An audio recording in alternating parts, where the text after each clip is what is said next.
Le thème de ce matin, je viens comme un voleur. Nous allons lire le verset de base, le texte de base, dans Apocalypse 16, verset 15. Apocalypse 16, verset 15.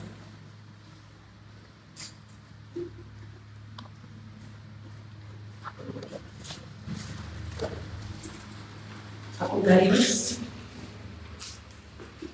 15, c'est pour moi, verset 15. Si quelqu'un a la page, il peut rapidement lire à haute voix. Quand on lit, on essaie de nous écouter. La parole de Yahvé. Amen. Dans Apocalypse 16, verset 15. Amen. Voici, je viens comme un voleur. Voici, je viens comme un voleur. Heureux celui qui veille et qui garde ses vêtements, afin qu'il ne mange pas nu et qu'on ne voit pas sa honte. Amen. C'est dans quelle version? Une seconde. Il y a une autre version. Parole, vas-y. Je lis la parole de Yahvé dans Apocalypse 16, verset 15. Le Seigneur dit, voilà, je viens comme un voleur. C'est le Seigneur qui dit, n'est-ce pas?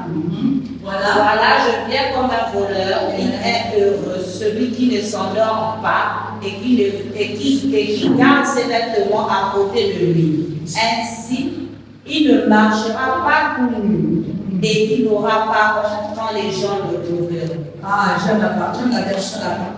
Par contre, j'ai la version Semeur, waouh, la nouvelle version que j'ai reçue de mes fils. Encore, ils sont bénis, amen. Amen. Une version vraiment extraordinaire, la version Semeur, et c'est avec laquelle j'ai travaillé. Il est écrit dans ma version de Semeur, voici, je viens comme un voleur. Heureux celui qui se tient éveillé et qui garde ses vêtements, afin de ne pas aller nu en laissant apparaître sa honte aux yeux de tous. Amen. Nous pouvons nous asseoir dans la présence de Dieu. Je souhaite la bienvenue à tous ceux qui se joignent à nous ce matin en ligne. Que le Seigneur vous bénisse. Nous sommes désormais en présentiel. Et pour toutes les personnes qui veulent se joindre à nous en présentiel, contactez les numéros qui sont inscrits pour que les personnes à qui appartiennent ces numéros puissent nous dire exactement sur l'Assemblée de Dieu. Alors, nous sommes dans le chapitre 16. Ce verset nous a été tiré du livre d'Apocalypse. Le livre d'Apocalypse est le dernier livre du Nouveau Testament. Il s'intitule Apocalypse. La définition d'Apocalypse veut dire révélation. Alléluia. Donc, au travers de ce livre, nous avons assurément une certaine révélation. Mais je voudrais que tu aies la portée et la direction que le Seigneur a eue lorsqu'il a inspiré son serviteur, parce que l'auteur de ce livre, c'est l'apôtre Jean, celui qui s'est fait autrefois appeler le bien-aimé de Dieu, disant qu'il était le préféré de Jésus-Christ de Nazareth. Ça, c'était selon sa relation personnelle avec lui. Et ce serviteur de Dieu a été suscité par l'Esprit de Dieu afin de pouvoir révéler et d'écrire ce livre. Pourquoi? Le premier but pour lequel le serviteur de Dieu a écrit ce livre, c'était parce qu'il y avait un besoin face à l'Église, les églises de l'Asie. Vous allez constater que dans Apocalypse, on nous parle de cette lettre qui était adressée aux 7 églises de l'Asie. Alors, la raison pour laquelle le Seigneur va écrire ces lettres à ces églises, c'est parce que durant le règne de l'empereur Domitien, il y avait une oppression qui était infligée aux chrétiens. Et certains d'entre eux avaient décidé de dévier la doctrine de Christ. Donc, ils n'étaient plus dans la droiture qui était propre à l'enseignement de Jésus-Christ. L'apôtre Jean va venir régler ceux qui n'étaient pas conformes en les réprimandant, en disant des avertissements qui leur permettront de sortir de là, pour qu'ils se retrouvent à nouveau dans la sainte doctrine. Il nous permet également à toi et à moi d'avoir une révélation détournée de ce qui est en tant que croyant chrétien. Parce que nous savons en tant que chrétiens, nous sommes livrés au combat du diable. Nous sommes persécutés. Qui dans cette vie-là n'est pas persécuté? Quand tu entres, tu as les épreuves, n'est-ce pas? Donc les épreuves que nous avons, certaines, sinon la plupart, sont sont préparés et sont organisés par le diable.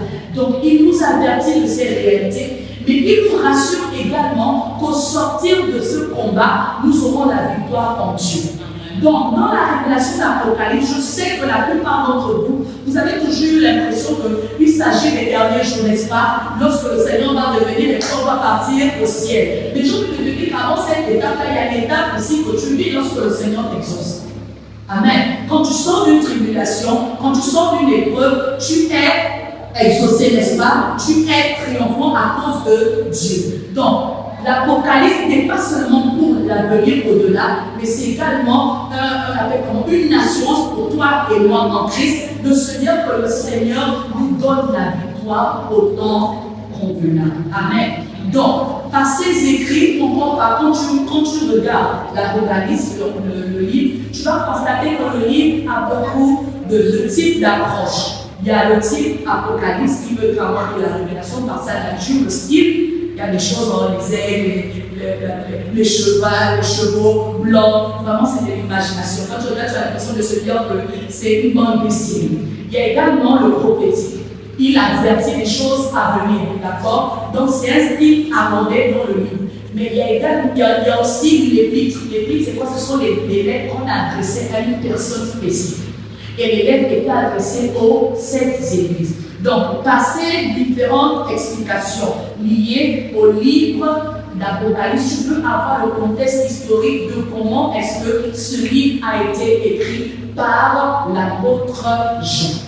Nous sommes dans le chapitre 16. Le chapitre 16, par contre, lui, a la péricope qui révèle au sujet de la colère de Dieu.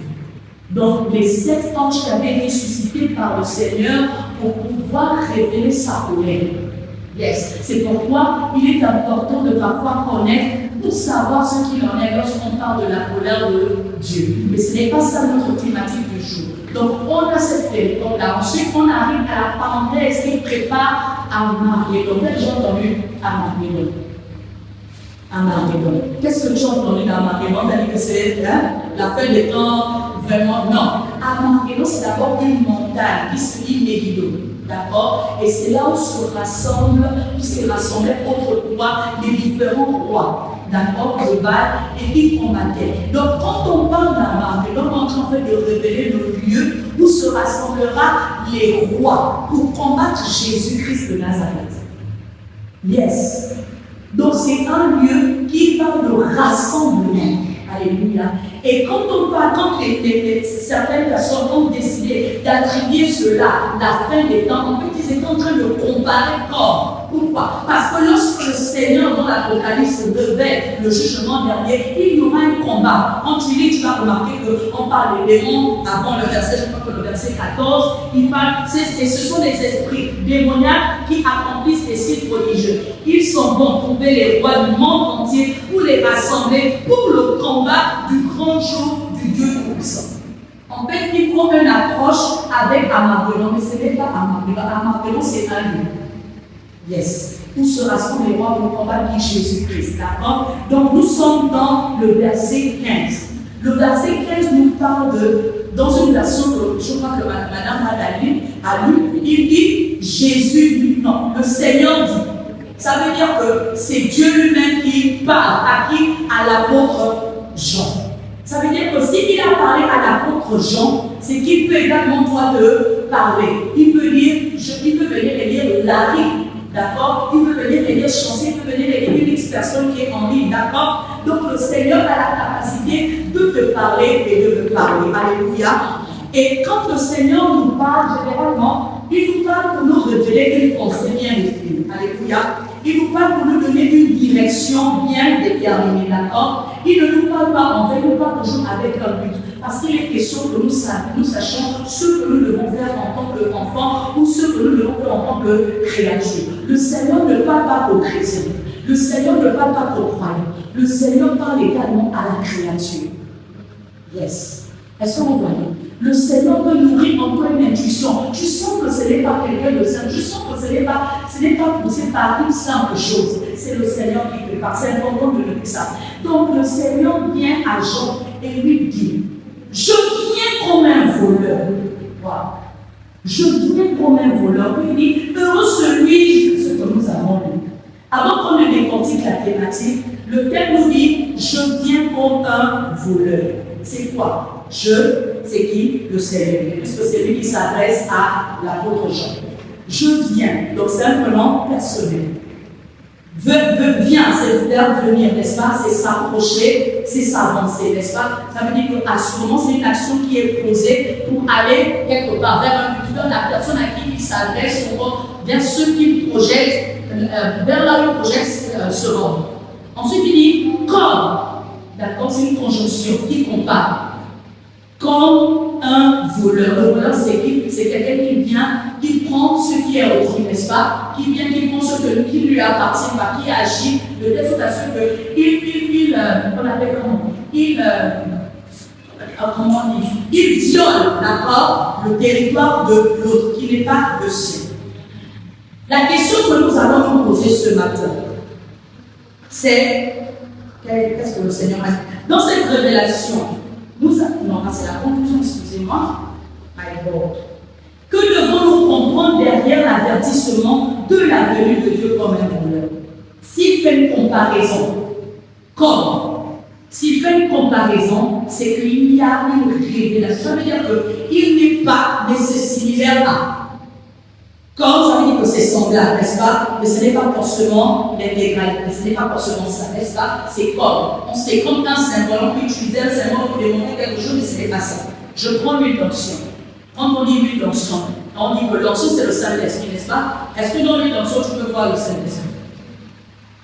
Non, n'est-ce pas? Non, mais on dit que c'est l'huile d'onction, n'est-ce pas? Pourquoi? À cause du fait qu'on a prié, on a cru à la puissance du Saint-Esprit d'agir dans cette substance. Donc on dit l'huile d'onction, on dit le Saint-Esprit. Certaines personnes disent, quand on prend l'huile d'onction, c'est comme le Saint-Esprit qu'on est en train d'administrer aux gens, n'est-ce pas? Ok. Donc la comparaison n'est pas synonyme de forcément c'est ça. C'est plus ou moins, mais ce n'est pas forcément ça. D'accord? Donc, quelle est la révélation que devons-nous comprendre derrière l'avertissement de la venue de Dieu comme un voleur? Le premier point que tu vas prendre et noter, c'est soudainement inattendu. Soudainement inattendu. Soudainement, je viens soudainement, voilà, ou bien soudainement et inattendu, ou encore de manière inattendue. Il dit, je viens comme un voleur. Un voleur, quand il arrive chez toi, vous voulez, est-ce qu'il te connaît que c'est aujourd'hui que j'ai vu? Il te surprend, non? Et il arrive à rentrer chez toi, comme c'est qu'il doit prendre. Généralement, lui ne sait pas ce qu'il vient chercher chez toi. Parce qu'il ne connaît pas comment il disposait ta maison. C'est quand il rentre qu'il se rend compte que je peux prendre la télé, je peux prendre ceci, je peux aller là-bas, sauf s'il te connaît. Quand il te connaît, il programme bien ce qu'il doit prendre chez toi. Mais quand un voleur ne connaît pas chez toi, il ne peut pas me dire, quand je rentre dans cette maison, je cherche un frigidaire noir. Assurément, en rentrant dans la maison, là, je veux prendre un frigidaire noir. Il le sait généralement pas ce qu'il va trouver dans la maison. Mais il vient et il arrive à prendre ce qui est dans ta maison. Pourquoi? Parce qu'il a trouvé une issue qui lui permet de rentrer chez lui. Si tu n'as pas sécurisé ta maison, qu'est-ce qui se passera? Le voleur peut rentrer. Mais lorsque tu as sécurisé ta maison, est-ce qu'il peut rentrer même s'il vient?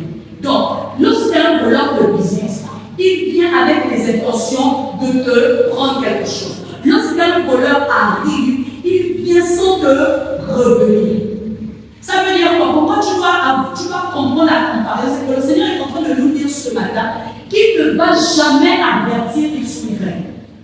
Il ne va jamais te dire, Aurélia, je viens demain. Il ne va jamais te dire, Chancia, je viens demain. Il va toujours arriver à un moment où tu t'attends le moins. Yes. Yeah. Et c'est pourquoi nous devons faire très attention avec Dieu. Yes. Parce que nous disons que le Seigneur n'est pas là où nous sommes.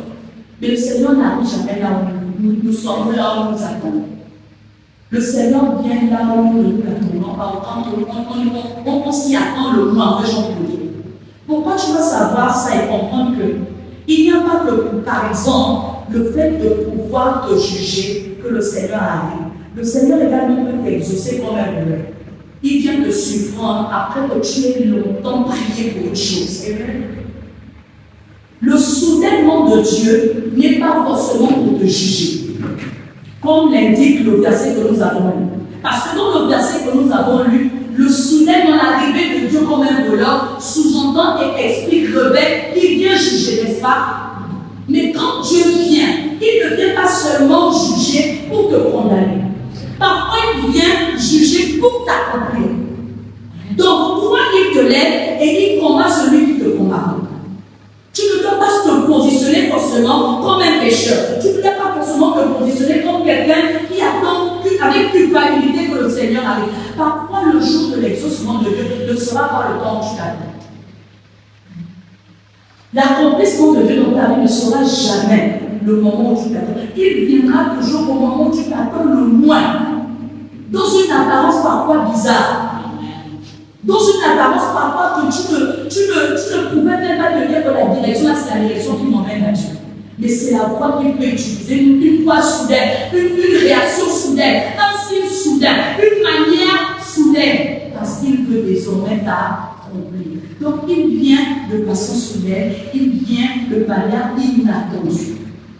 Dieu viendra dans ta vie de manière inattendue. Amen. Dieu t'exaucera de manière inattendue. Amen. Ne perds pas espoir. Ne te dis pas que tes prières ont été oubliées. Ne te dis pas que ce sujet, ce vœu que tu as émis à Dieu a été oublié. Ne te dis pas que ceux qui te combattent, cette situation qui t'affecte, cette épreuve qui sont de perdre, est perdue. Non. Le Seigneur ne réagit jamais quand nous voulons qu'il réagisse. Parfois, tu as été persécuté. Parfois, tu as été trahi. Et tu dis, Seigneur, je prie que tu les bastonnes. Le Seigneur va les bastonner au moment où tu veux qu'il les bastonne. Seigneur, je prie que cela arrive. Il n'est pas obligé de faire ça à l'instant même qu'il est en train de pleurer qu'il le fasse. Non. Il va attendre même 10 ans. Il va attendre 6 ans. Il va attendre 5 ans. Il va attendre 4 ans. Avant de venir t'exaucer. C'est à ce moment-là que tu vas te dire, ah, j'avais prié pour ça il y a tant XY de mois, tant XY d'années. C'est seulement maintenant que le Seigneur m'exauce. Pourquoi? Parce qu'il vient de façon soudaine et de manière inattendue. Il n'y a pas que le voleur négatif qui vient. Le Seigneur également peut utiliser la forme du voleur pour t'exaucer, pour te faire de bien. Nous sommes des parents, nous voyons ce que nous faisons. Yes. Tu développes une stratégie, n'est-ce pas? Tu montres aux enfants que le père ne va pas venir de quelque part, et puis quand ils se réveillent, ils trouvent des cadeaux, n'est-ce pas? Vous les surprenez pourquoi? Pour leur faire du mal. Non. Vous les surprenez pourquoi? Pour leur faire du bien. Donc toute surprise n'est pas forcément pour te faire du mal. Il y a des surprises qui te permettent de vivre l'exaucement de Dieu. Amen. Amen. Que le Seigneur te surprenne dans cette saison. Amen. Que le Seigneur arrive dans ta vie de façon inattendue. Amen. Que le Seigneur fasse de façon soudaine. Amen. Que ce soit un tout à coup dans le nom de Jésus. Amen. Que ce soit un tout à coup dans le nom de Jésus. Amen. Que cette prière que tu as longtemps demandé à Dieu de t'exaucer arrive comme un tout à coup dans cette semaine. Amen. Que tu aies le miracle de Dieu dans le nom de Jésus. Amen. Jésus. Amen. Et que quelqu'un se dresse devant toi. Yes. C'est une semaine où le Seigneur, c'est une saison où le Seigneur va nous surprendre extraordinairement. Yes, parce qu'il a dit que je viendrai comme un voleur. Pourquoi? Pour te bénir. Alléluia. Amen. Le deuxième point que tu vas prendre, béni est celui. En gros, tu peux mettre juste béni. Et puis tu mets le mot béni. Donc, derrière la révélation de voleur, nous devons comprendre que c'est de façon soudaine et de façon inattendue, n'est-ce pas? Mais également béni, d'accord? Qui révèle la bénédiction comme nous l'avons abordé. Yes. Il dit quoi? Il dit heureux, n'est-ce pas? Celui qui se tient. Je crois que j'ai défini heureux la dernière fois pour béatitude, n'est-ce pas? Et j'avais donné dans le thème, lorsque nous avons eu l'enseignement sur celui Je crois que ça fait 3 semaines, j'ai parlé de la béatitude et ça veut dire heureux. Heureux qui veut dire béni. Que le Seigneur me le rappelle dans le nom de Jésus. Amen. Alors, heureux dans la Bible, ça a une connotation de la bénédiction. Ça veut dire même en grec makarios. Qui connaît les livres de Bishop Daniel? Vous avez lu makarios, n'est-ce pas? Makarios, ça veut dire heureux. Ça veut dire béni, d'accord? Et en hébreu, c'est échec. D'accord? Donc, échec et makarios veut dire béni, veut dire heureux, veut dire bonheur. Et ces expressions reviennent de façon récurrente dans la parole de Dieu. Par exemple, dans Apocalypse 1, verset 30, on dit heureux celui qui lit ces écritures, n'est-ce pas? Donc, le bonheur de Dieu, c'est l'expression, sinon la matérialisation de sa plénitude, la plénitude de son esprit. On est heureux lorsque le Seigneur a fait le tout complet, a fait le tout accompli, d'accord? On est heureux lorsqu'on a la plénitude de l'Esprit de Dieu, lorsqu'on est entier. C'est pourquoi il n'est pas convenable d'être dans le Seigneur à demi-mesure. Un peu je suis chrétienne, un peu je suis dans le monde, un peu je vais à l'église, après je m'entends si au banjo là-bas me laver. C'est à moitié, dire que je suis à moitié dans le christianisme, à moitié dans des choses compliquées, d'accord? Donc béni. Quand le Seigneur parle comme un voleur, il n'explique pas, il ne révèle pas la connotation que a l'être humain. Parce que quand l'être humain voit voleur, il voit directement le négatif. Mais le Seigneur peut utiliser l'expression humaine sans pourtant dire exactement ça. Yes. Parce que le Seigneur n'est pas limité comme l'homme. Le Seigneur a une dimension extraordinaire que l'homme ne peut pas avoir. Donc quand il utilise les mots, les choses de l'homme, il fait des choses surnaturelles, en fait dimensionnelles. C'est pourquoi en tant qu'être humain, lorsque le Saint-Esprit te possède, tu ne fais plus les choses simplement. Pourtant, c'est l'être humain. Tu as la même apparence que les autres. Tu as le même rendu qu'un être humain. Mais tu fais des choses plus. Pourquoi? Parce que le surnaturel t'utilise. Donc le Seigneur peut utiliser les choses des hommes, mais il fait ça de façon extraordinaire. Le Seigneur peut utiliser le vocabulaire des hommes, mais ce n'a pas la même dimension que l'homme. Ou encore comment l'homme l'utilise. C'est pourquoi heureux dans le langage de Dieu ne veut pas forcément dire la joie qui te fait dans les qui te donne, qui te met dans les émotions. Heureux, c'est celui qui a une obéissance en fait avec la personne de Dieu. Yes. Donc tu n'es pas heureux parce que tu es joyeux à cause d'une émotion. Tu es heureux parce que tu obéis à Dieu. Yes. Donc quand on te dit sois heureux, sois béni, c'est-à-dire que sois en entier, sois complet, sois plein. Donc va dans le Seigneur parce que tu l'es par ton obéissance. Alléluia. Amen. Donc je suis béni. Quand le Seigneur vient de façon inattendue, me surprend agréablement. Je ne m'y attendais pas. D'accord? Mais il m'a surpris. Et quand il me surprend, il y a quelqu'un qui a chanté agréablement surpris. Hein? Jésus m'a surpris. N'est-ce pas? Vous ne connaissez pas la chose là? Yes! C'est ça en fait. Le volant de Dieu, merci Saint-Esprit, c'est la surprise. Il surprend. Et on ne surprend pas seulement de façon négative. On surprend agréablement. Alléluia. Donc quand tu es comme un enfant de Dieu, les surprises de Dieu doivent être des choses que tu t'attends avec beaucoup de joie, d'enthousiasme. C'est pourquoi j'aime la suite quand il dit veille sur toi. Pour que quand ils te surprennent, ils sont encore contents. Yes. Quand tu fais une surprise à quelqu'un, récemment j'ai été surprise par une personne qui m'est chère. Et elle a tellement préparé sa journée, puis quand elle est venue pour la surprise, elle était voilà. Quelle était la déception? Je suis sûre que si j'étais là, ça devait avoir plus de goût. My God, tu es là.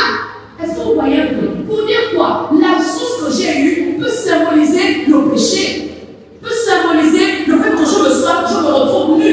Peut symboliser le fait que je n'ai pas mes vêtements. Pourquoi? Parce qu'elle ne m'a pas trouvé. Donc elle venait avec une surprise dans les langues de me faire du bien, mais parce que je n'étais pas là, j'ai attristé plus ou moins ses erreurs. Vous voyez ce que ça fait? Mais s'il était venu et qu'elle m'avait trouvé, je crois que ça avait encore augmenté sa joie et son plaisir.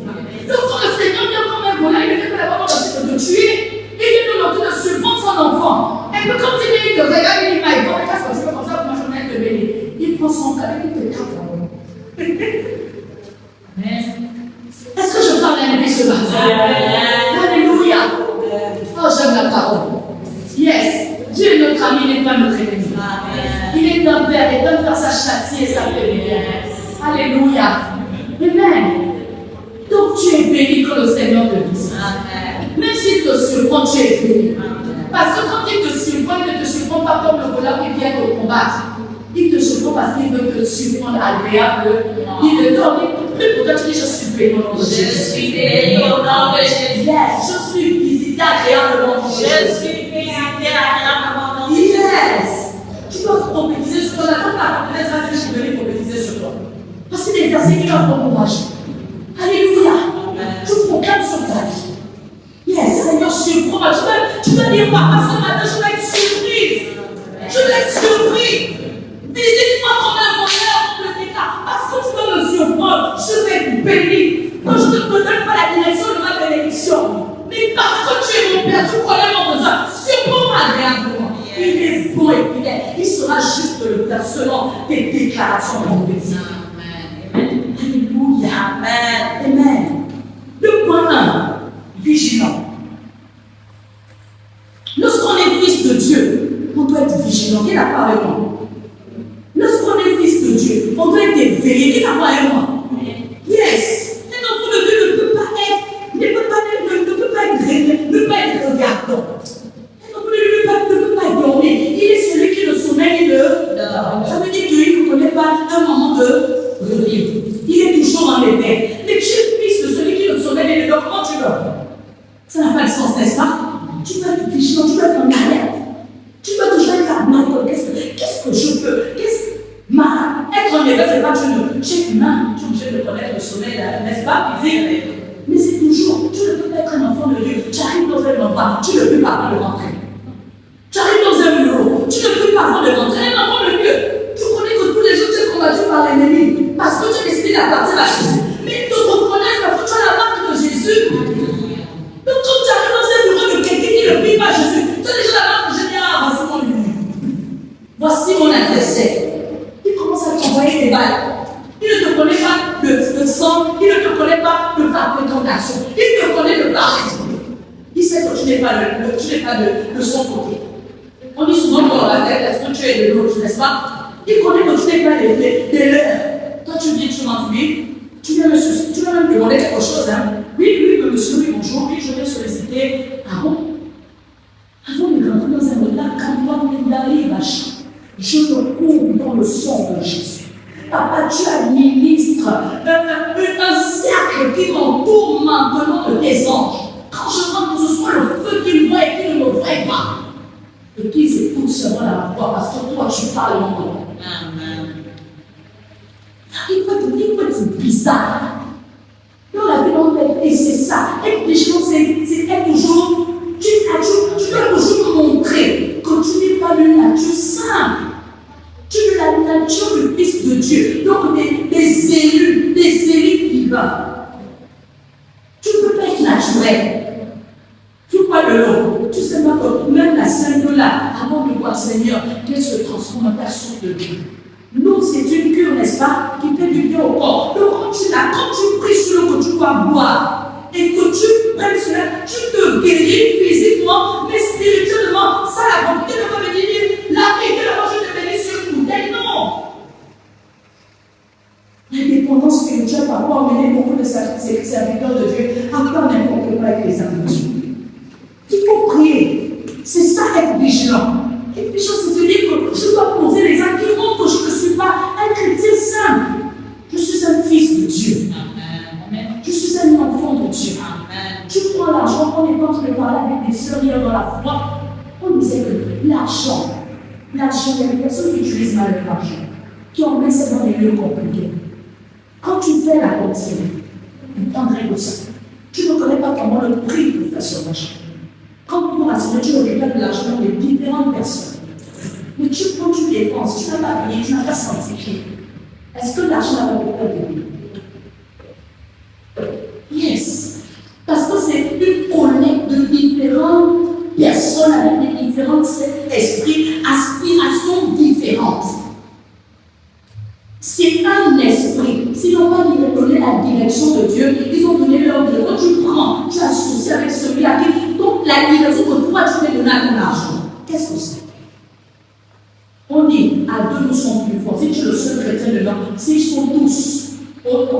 pas haute, ils te triompheront même en tant que fondé. On ne peut pas faire les choses simples. Tu reçois de l'argent et quelqu'un prie. Tu reçois quelque chose, prie. Quand tu vois les enfants à l'école, pose les mains et prie. C'est resté en éveil. Rien, tu ne peux pas dire, oh non, c'est rien. C'est vrai. Le diable passe par la petite chose, petite là pour faire des grandes choses qui vont te faire du mal. Si Élie a pu utiliser le petit nuage pour faire couler la pluie, au point il y a eu même une inondation, ça c'est ce que j'étais là-bas. C'est que, assurément, le diable qui est puissant peut également faire des choses comme ça. Yes. Donc, un enfant de Dieu, tu envoies ton enfant à l'école, tu pries, tu déclares. Je m'amuse avec mes enfants, ils sont enfants, ils me disent, maman, c'est difficile, je ne peux pas passer, tu vas faire. Dis, reprends la phrase, je ferai, je ferai. Ils s'annulent. Parce que le diable peut prendre ces paroles-là et peut agir contre eux. L'enfant te dit, c'est difficile, non, c'est pas difficile pour toi. En Jésus, c'est possible. Tu répète, en Jésus, c'est possible. Je serai. C'est être vigilant. Est-ce que vous voyez un peu? La vigilance, c'est pas seulement se préserver du péché. Dans le quotidien, il faut manifester que tu es toujours en alerte. Parce que le monde des esprits ne dort pas. Ils sont tous les jours en train de courir, ils n'ont pas le temps.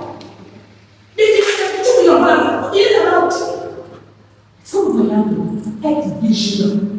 Quand tu es béni, il faut être regardant. Il y a les ennemis de la bénédiction. Ils attendent que tu sois béni, que ton te bénisse pour venir te détruire ta bénédiction. Quand tu dis que quand j'ai duré dans la persécution, maintenant j'ai été exaucé, je crois que là j'ai déjà triomphé, le diable doit s'approcher de moi, c'est faux. Il y a les ennemis après l'exaucement qu'on appelle les Amalécites. Et ils ne viennent pas quand c'est ténébreux. Ils ne viennent pas quand c'est difficile. Ils viennent quand j'ai été exaucé. Parce qu'ils savent que tu vas oublier le vœu que tu as fait quand j'étais souffrant. Parce qu'ils savent que tu vas être ingrat devant ce que tu as traversé. Il y a des personnes pour qui je prie tous les jours. Quand ils viennent à quand prophétesse, c'est si tu les regardes. Dans l'amour de Dieu, je prie pour eux. Mais quand elles sont exaucées, elles oublient. La même personne qui a dit que je ferai de Jésus-Christ mon Seigneur et Sauveur. Pour mon Sauveur et mon Seigneur, dont je le servirai, ne sert plus Dieu. Elle ne prie plus. Quand tu l'appelles même pour prier, à la limite maintenant, c'est que tu la gazes. Tu l'énerves même. Il va venir, quand il venir avec le problème, maman, mais dès que le problème est fini, prophétesse, shalom. Amen. Yes. Yeah. Ou bien, il y a des personnes, les chefs d'entreprise, il y a des personnes que vous aidez, non, bien. Et puis quand vous avez fini les aider, ils se sont améliorés, qu'il est mauvais, il ne nous paye pas bien. Quand il venait son problème, il a de maladie, tu vas pas plus même t'aider, on est ça pour lui donner. Il a obéi, il ne peut plus dire, non, quand même, sinon, c'est bon qu'on a eu la difficulté là, mais je me souviens quand je te donnais, il avait pas un petit, il m'a donné. Il ne peut plus dire ça. Va dire ça. Là, il prie même. Un chef bizarre, il ne va pas sur le soleil, il va plus se souvenir des jours où la vie prenait parfois le petit déjeuner de 2 personnes pour lui donner à lui son employé. Pour manger, il va plus se souvenir de ça. Maman Fleury va faire des mauvaises eaux. Quand elle commence à crier, là-bas, elle a 2 kilomètres. Elle est méchante, cette femme-là. Ils vont plus se souvenir que Marie Fleury donnait l'argent en extra. Il y a des personnes comme ça.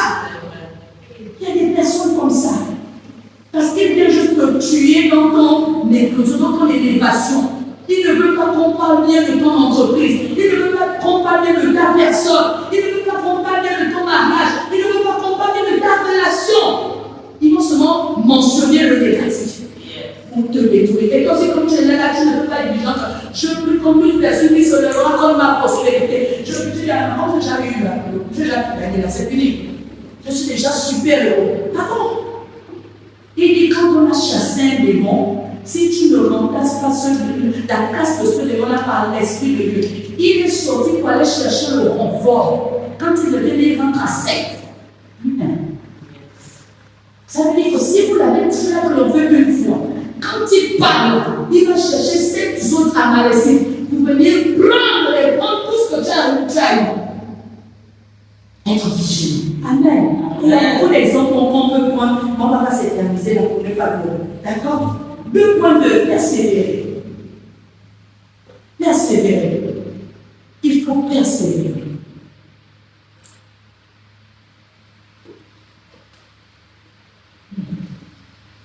Le Seigneur nous aime tellement que même dans le verset, il a commencé par le positif avant de terminer par le négatif. C'est-à-dire que quand il t'aime comme un bonheur, il vient d'abord dans le but de te nuire comme je peux le dire. Il vient d'abord dans le but de te faire du bien. Parce que même quand Dieu nous châtie, il nous châtie pour le salut de notre âme, n'est-ce pas?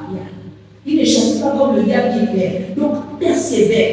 La persévérance, la parole de Dieu dit, quand tu as su persévérer, tu as la victoire. N'est-ce pas? On est ensemble. La persévérance produit la victoire. Mais dans la persévérance, qu'est-ce qu'on rencontre? On rencontre déjà la durée, n'est-ce pas? Si tu as observé une période bien définie qui était assez longue pour que tu te retrouves en train de persévérer bien. Je pense que je peux persévérer en 5 minutes. On ne parlerait pas de persévérance, n'est-ce pas? Donc c'est un temps assez prolongé, n'est-ce pas? Donc la persévérance impose l'endurance. La persévérance implique la patience. Yes. La persévérance enseigne la sagesse et le discernement. Parce que pour pouvoir aller jusqu'au bout, tu vas forcément rencontrer des choses qui vont défier ta sagesse et qui vont imposer le discernement pour ne pas te retrouver à faire la même chose et arriver à la fin. On est d'accord? Donc quand tu persévères, ne persévère pas comme certaines personnes qui marchent seulement. Non. Ne persévère pas comme certaines personnes qui sont des spectateurs de leur vie. Ce n'est pas parce que tu auras vécu 50 ans qu'on parle de la persévérance. Parce que tu peux avoir vécu 50 ans, mais tu n'as rien fait. Puisqu'à 50 ans, on ne peut retrouver rien de ce que tu as réalisé. Tu n'as pas des talents qui ont existé, tu as dit qu'ils n'ont pas existé. N'est-ce pas? La victoire fait recours à la réussite, n'est-ce pas? Au résultat. Il y a des personnes qui existaient qui n'ont aucun impact sur personne. C'est-à-dire que leur existence était néant. Comme en comptabilité, quand il n'y a pas eu de néant. Il y a des personnes comme ça sur Christ. Tu persévères, mais tu persévères dans le néant. Il faut savoir se positionner dans la persévérance. Qu'est-ce que tu observes? Comment tu endures? Tu ne peux pas dire que tu endures quand tu es toujours une personne, on t'envoyait une balle ou tu dis que tu endures. Non, tu t'es défendu. Yes. Comment tu endures? Une personne qui endure, c'est une personne qui subit. On a parlé de l'empereur Domitian, ça veut dire qu'il oppressait, subissait. Il n'avait pas une capacité de se défendre. Et pourquoi le Seigneur est venu agir afin de les défendre? Donc ça veut dire que tu montres une position de faiblesse. Mais toi, tu dois montrer Jésus-Christ qui est à nous. Dans l'histoire, c'est toi qui maintenant Goliath. Tu me lances ça, Goliath. Tu dois dire David devant Goliath. Tu me lances Goliath à la place de David. Qu'est-ce qui va se passer? Tu n'es pas en train de persévérer. Tu es en train d'échouer. Parce que Goliath, dans sa posture, dans son apparence, avait l'apparence de quelqu'un qui pouvait triompher David. Mais David avait Jésus. David avait Dieu le Tout-Puissant. Comment tu endures? Tu endures comme un Goliath ou tu endures comme un fils de Dieu? Parce qu'un fils de Dieu ne laisse la place à la parole de Dieu de se révéler. Est-ce que quand on te regarde, on dit que oui, même si, mais quand on regarde comme ça, assurément, elle craint Dieu. Assurément, c'est une personne qui prie le Seigneur. Même si, assurément, Dieu lui est la suite. Même si, assurément, est-ce que vous voyez un peu? Ça prouve que la parole de Dieu, quand même, est explosée. Tu endures, tu persévères, tu n'appliques même pas la parole de Dieu. Appliquer la parole de Dieu, c'est pas seulement dire je ne vois pas, je ne fais pas, je ne fournis pas, je ne sais pas. Appliquer la parole de Dieu, c'est pas seulement ça. Appliquer la parole de Dieu, c'est de laisser la parole se faire voir, même sans que tu les lises. Je ne sais pas si vous savez ce que je dis. Elle ne parle jamais, pas parce qu'elle ne veut pas parler, parce qu'elle craint Dieu. Est-ce que vous savez ce que et pourtant on a fait ça, il faut que les gens soient culpabilisés de ceux qui t'ont fait. Et qu'ils reviennent et qu'ils reconnaissent Jésus. Et pourtant on a fait ça. Mais comment il parlait de choix et bien? Comment il parlait? Comment on arrive à donner de l'eau à cette personne? Pourquoi? Parce que tu ne vis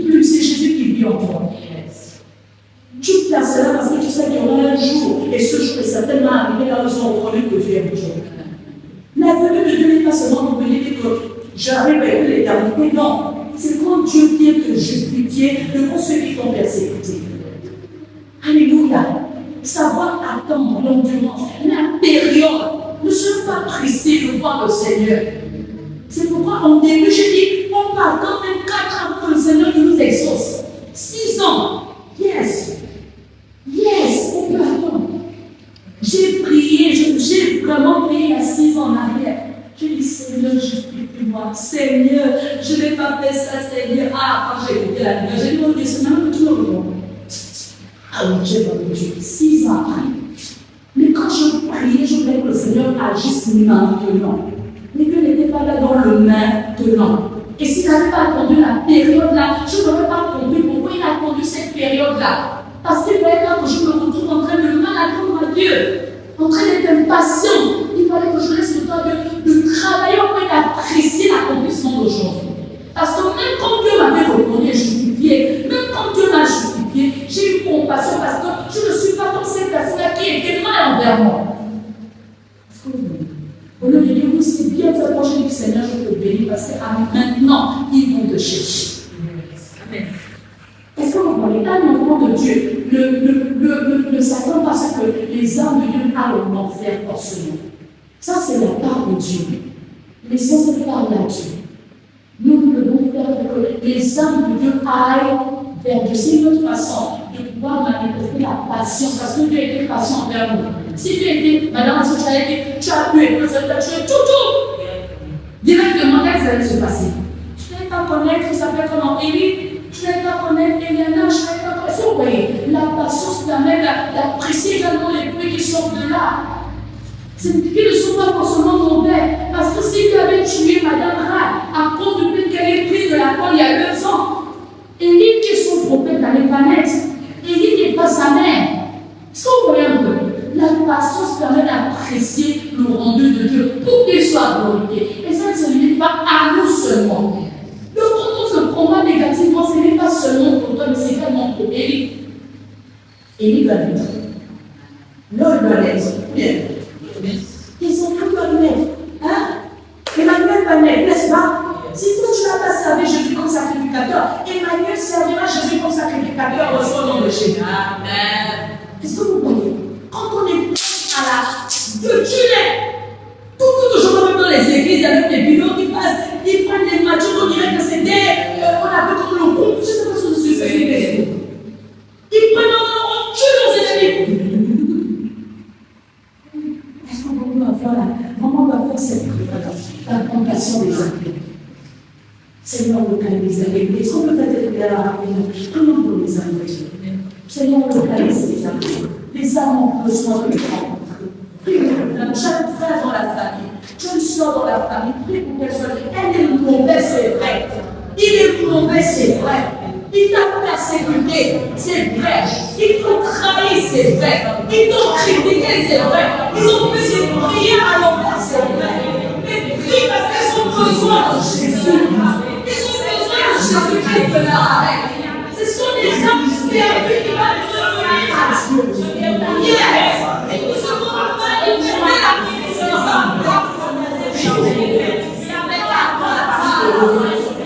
C'est pour le Seigneur.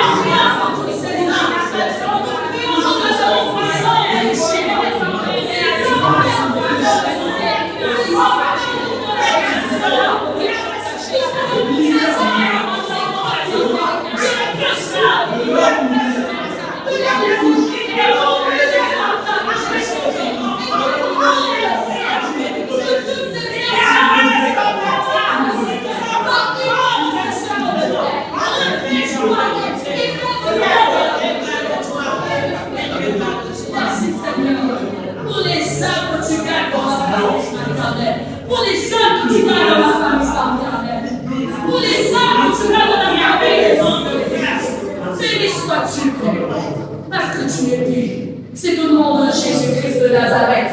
Yeshua, ma chère, nous avons prié. Amen. Amen. Amen. Amen. Yes, nous avons un amour pour les âmes perdues. Alléluia. Tu vas prier quand tu mets la main sur ton cœur. Seigneur, donne-moi la compassion des âmes. Toujours parler de Jésus. Il y a des âmes qui ont besoin de Jésus. Il y a des âmes qui ont besoin de Jésus. Alléluia. Annonçons le royaume. Annonçons Jésus. Au lieu de passer notre temps à raconter parfois les choses qui ne nous concernent pas, parlons de Jésus. Yes. Édifions les âmes. Parlons positivement de Jésus. Alléluia. Dites fièrement quand je suis chrétien. Ils ne sont pas obligés de venir dans notre église, mais ils sont contraints de venir à Jésus. Alléluia. Et c'est ça notre mission. Amen. Le dernier point que nous allons prendre, afin de ne pas perdre et d'être vulnérable. Afin de ne pas perdre et d'être vulnérable. Yes. Parce qu'il dit à la fin, il dit, afin de ne pas aller nu en laissant apparaître sa honte aux yeux de tous. Donc, nu fait recours à la perte.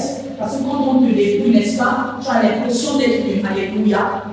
Donc, ce que nous devons comprendre avant, quand le Seigneur on a dit la première partie, mais d'abord, dans le but de nous faire le bien, n'est-ce pas? Et s'il arrive, il trouve dans une position qui n'est pas agréable, qu'est-ce qu'il fait? C'est à ce moment qu'il agit le contraire de ceux qui venaient, d'accord? Il nous trouve dans une position où on est nu, ce n'est pas bien, dans le péché. Parce que Adam dit quoi? Il dit, Seigneur, je me suis caché parce que je suis dans le ciel, que j'étais nu. Alléluia. Donc quand on est nu, c'est qu'on est conscient que nous avons fait du mal. Quand tu es conscient que tu as mal agi, en fait, tu viens de t'exposer à la culpabilité. Et quand tu es conscient, après la suite de cette conscience-là, tu te culpabilises. C'est-à-dire que tu es conscient maintenant, tu as honte. Donc la culpabilité fait recours à la honte. Je ne pense pas que quand tu as vexé le Saint-Esprit, tu te sens à l'aise. Qui peut avoir vexé le Saint-Esprit? Tu sais que ce que tu as fait, ce n'est pas bien. Et puis tu penses que tu vas toujours avoir une attitude de culpabilité. Alléluia. Donc quand le Seigneur est comme un voleur et qu'il constate que tu as péché, tu as marché contrairement sans payer, sans avoir été vigilant, sans avoir été accéléré, dans la parole, dans l'observation de ce que tu dois faire en tant qu'enfant de Dieu, il fait quoi? Il t'expose. Il y a beaucoup de serviteurs de Dieu qui sont exposés à la lumière de Dieu. Ce n'est pas parce qu'ils n'ont pas fait ça, ils ont fait ça aujourd'hui, ou bien il y a seulement, ils ont fait ça pendant longtemps. Et le Seigneur est venu au moment où il s'attendait le moment. L'exposition de Dieu a eu d'abord observation de Dieu pendant très longtemps. Le Seigneur n'est pas action-réaction. Il observe aussi. La persévérance qu'il veut que nous fassions envers lui, c'est la même qu'il observe envers nous. Donc le Seigneur n'agit pas de petit quota. Ça veut dire que quand il expose un homme de Dieu, quand il expose une âme face à son péché, c'est qu'il lui a donné plusieurs occasions de se repentir et de revenir à lui. Mais nous ne devons pas être de ceux-là qui perdent le temps à revenir vers Dieu. Parce que la révélation et l'ordre d'Apocalypse, c'était pour Jean, pour que Jean entende pour moi, emmène les âmes de Dieu à revenir à leur premier amour. Est-ce que vous voyez un peu? Donc quand on marche en tant qu'enfant de Dieu, nous devons être capables de toujours avoir l'attitude d'être dans l'amour de Dieu. Sinon, quand on s'est égaré, de revenir. Tomber n'est pas mauvais, mais c'est rester dans le péché qui est mauvais. Il dit 7 fois le juste tombera, mais il se lèvera également 7. N'est-ce pas? Donc ça veut dire que ne reste pas dans ta position de faiblesse. Ne reste pas dans ton péché. Lève-toi. Alléluia. Parce qu'assurément, le Seigneur s'attend à ce que tu te lèves pour qu'il ne puisse pas te surprendre. Est-ce que vous voyez? Qu'il ne vienne pas que. Parce que quand le Seigneur te surprend, tu perds. D'accord? On est d'accord? Tu perds quelque chose, n'est-ce pas? Donc quand tu perds, c'est qu'il a pris quelque chose. Il a pris ton honneur. Il a pris ta dignité. Parce que les gens désormais te regarderont avec un peu de recul, avec un peu de dédain. Quand on voit les hommes de Dieu, parce que c'est nous qui sont exposés à des choses comme ça, quand on les accuse et qu'on vérifie que c'est vrai, comment on réagit? On a tout de suite, quand on les révèle, les mains avec un peu de vigilance, n'est-ce pas? On est sous nos gardes. Pourquoi? Parce qu'on a entendu un témoignage de lui-même, il a montré, il a compris les personnes voyant de nous. Il faut faire attention, parce que quand on finit, quand le Seigneur vient comme un voleur, assurément, sans il nous trouve dans un état qui n'est pas bien, on perd. Et on devient vulnérable à tout le monde. Yes. On est atteint, on est faible. On peut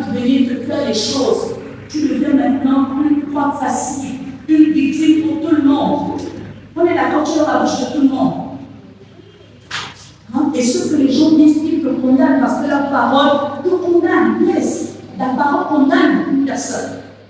Donc quand on dit tu es voleur, tu sais, si on te condamne même inconsciemment à ça. C'est pourquoi il faut veiller, parce que tu ne sais pas ce qui se dit dans le secret au quotidien à ton endroit.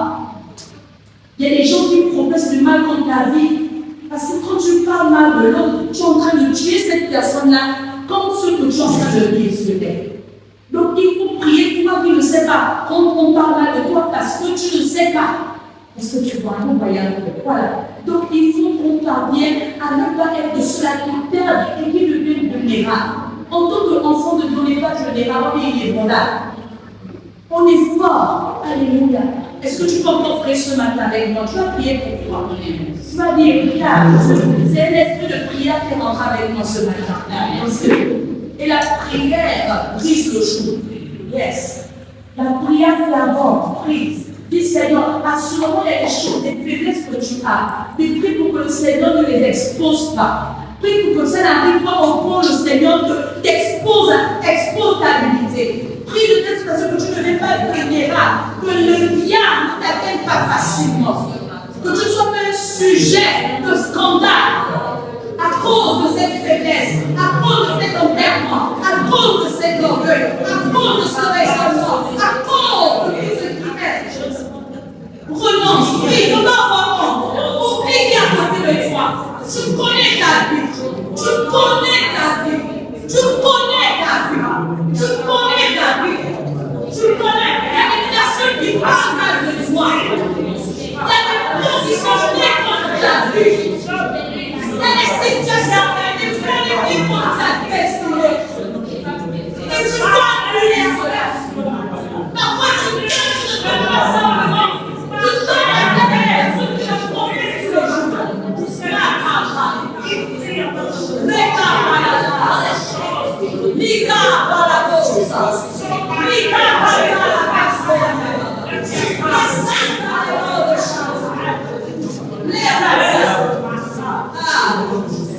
le Saint-Esprit me dit nous allons proclamer cela ensemble. Parce que lorsque nous en accord, les choses arrivent avec efficacité. Yes. Tu vas dire au nom de Jésus-Christ de Nazareth. Au nom de Jésus-Christ de Nazareth. À l'autorité du nom suprême de Yeshua. À l'autorité du nom suprême de Yeshua.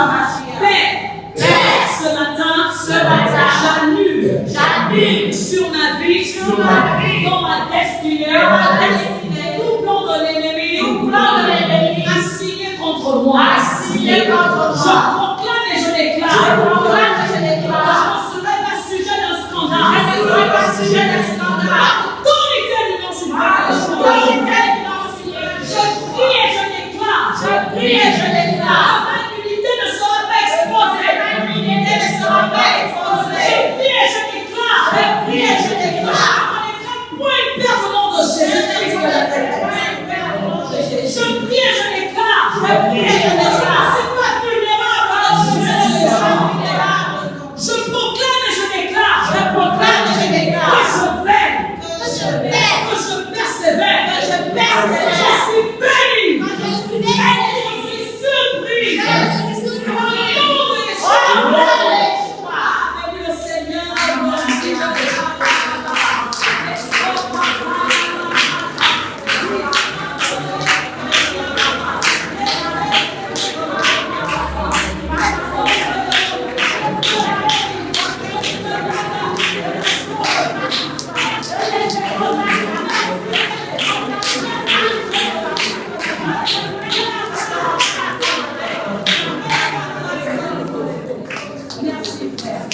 au nom de Jésus-Christ. Amen.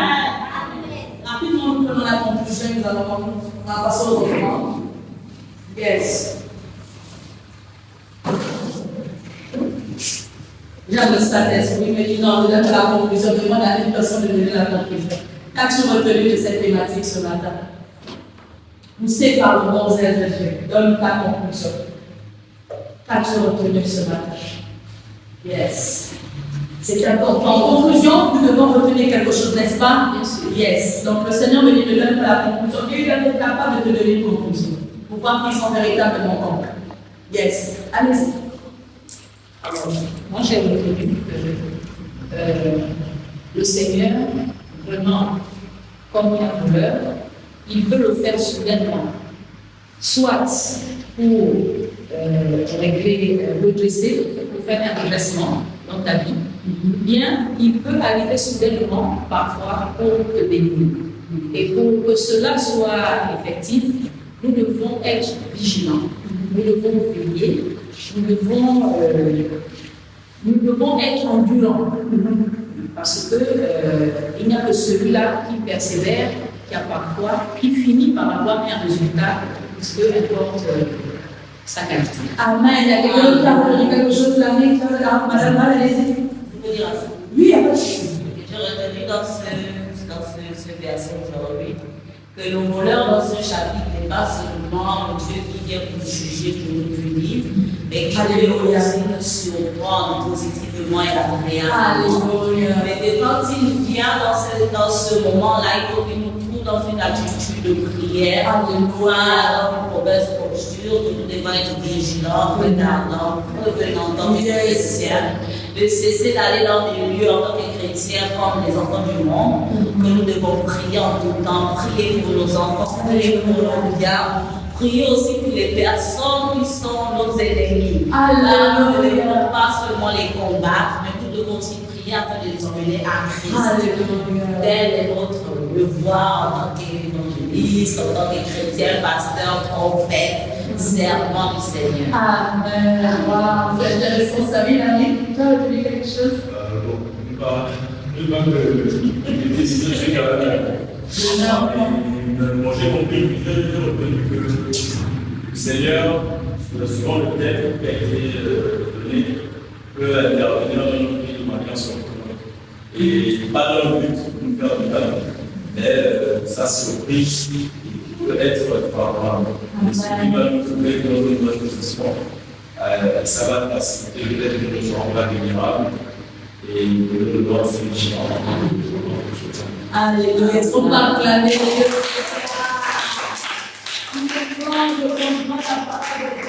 Et c'est tellement l'exercice parce que ça nous permet de réaliser le rôle que nous jouons dans les compréhensions que nous retenons dans les amants. Alléluia. Quand on va procéder comme ça, qui n'a pas avec moi? On donne la conclusion, on écoute le message, on essaie de se faire sa conclusion à soi. Parce qu'on a beaucoup parlé, la communauté, ça dit beaucoup de choses. Et toi, ta situation ne peut peut-être pas l'examiner, tu es capable de ressortir avec un message qui doit t'accompagner tout au long de la semaine et de la vie. Amen. Amen. On va se reprendre. Pour ceux qui sont en ligne, alléluia. Vous pouvez donner votre contribution. Nous avons commencé en présentiel par la grâce de Dieu. Alors nous acceptons tout don. Si tu sens que tu peux donner la chaise, sois le bienvenu, sois la bienvenue. Si tu sens que tu peux donner un micro, sois le bienvenu. C'est la contribution pour faire avancer l'œuvre de Dieu. Donc, on a encore en présentiel. Nous sommes situés à Ocala. Vous pouvez contacter un des numéros, ce sont les fils. Et ils vont vous orienter, on se trouve l'église pour se rassembler après l'adorer en présentiel. Alléluia. Nous sommes au niveau de l'offrande.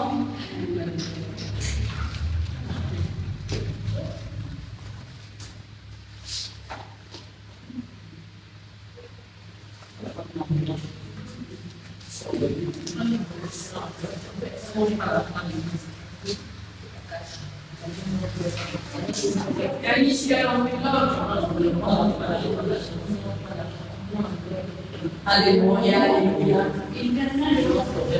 Amen. On donne rapidement nos offrandes, on va clôturer. Le Seigneur vous bénisse. Il est vivant, il est vivant, il est vivant, il est vivant, il est vivant, alléluia.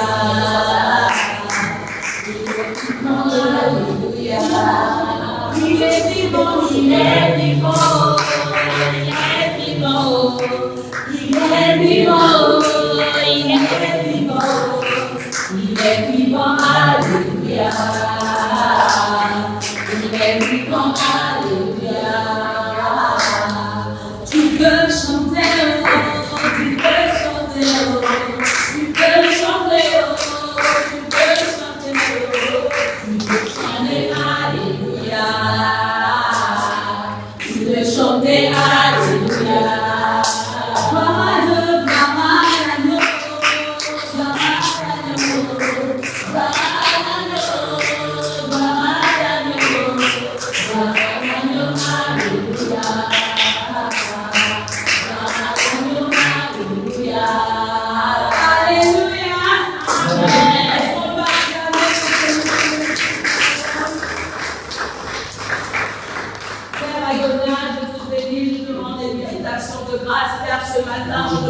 ces offrandes. Je prie que tu consacres toutes ces offrandes qui sont tombées dans ta corbeille afin de pouvoir utiliser cela pour l'accomplissement et l'avancement de ton œuvre. Bénis les sources de provenance, multiplie, afin que Père de gloire qu'ils aient la capacité de voir comment est-ce que tu bénis celui qui donne. Je prie dans le nom de Jésus pour toutes ces personnes qui n'ont pas pu semer, mais qui auraient voulu le faire, Papa, que tu donnes la semence pour que le semeur agisse profondément selon son devoir dans le nom de Jésus. Je prie pour les dîmeurs et les dîmeuses, réprimant le dévoreur de leur dîme, ouvre les écluses des cieux selon ta parole. Papa, utilise-les puissamment pour que ton œuvre continue d'agir et de se matérialiser dans le nom de Jésus. C'est au nom suprême de Yeshua Mashiach que je viens de prier et lever ces offrandes à toi. Amen. Amen. Que le Seigneur nous bénisse dans le nom de Jésus. Alors tu es dit avec moi, je suis béni. Je suis béni. Je suis béni. Je suis béni. Dis-le encore, je suis béni. Je suis béni. Je le déclare. Je le déclare. Je le proclame. Je le proclame. Au nom de Jésus.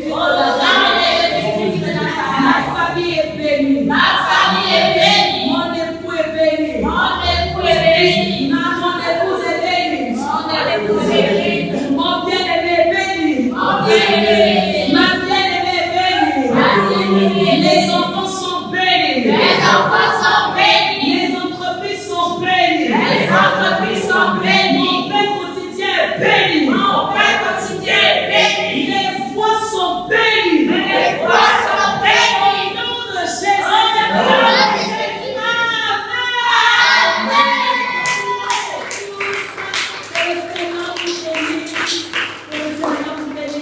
Bon dimanche à tous, on se dit à dimanche prochain par la grâce de Dieu.